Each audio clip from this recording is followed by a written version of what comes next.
ওকে তুমি শেষবারের মতো জিজ্ঞেস করো ওর সিদ্ধান্ত বদল করবে কি না। বাবা, বাবা আপনার মুখের উপরে আমি কোনোদিন কোনো কথা বলিনি বাবা। আজ বড্ড নিরুপায় হয়ে বলছি বাবা।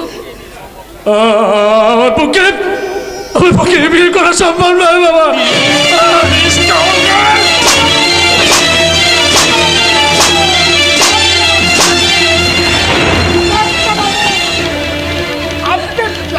বিচারক, আপনার আইনের খাতায় শুধু কি শাস্তির কথা লেখা আছে, ক্ষমার কথা কি লেখা নেই?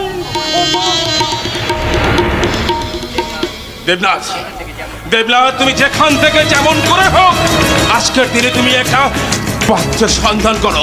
আগামীকালের শুভ লগ্নেই আমি পায়েলের বিয়ে দেব। আমার বড়দা কাঞ্চন তো রয়েছে, আপনি যদি মত দেন তাহলে। পায়েল যদি রাজি থাকে আমার কোনো আপত্তি নেই বৌমা, তুমি কি পায়েলের মতামত নাও। আপনি কিচ্ছু ভাববেন না বাবা, কিচ্ছু ভাববেন না।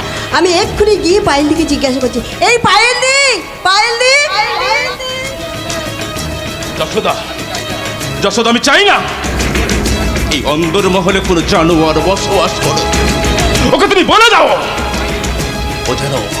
ও যেন পায়েলের মহলে চলে যায়। আরে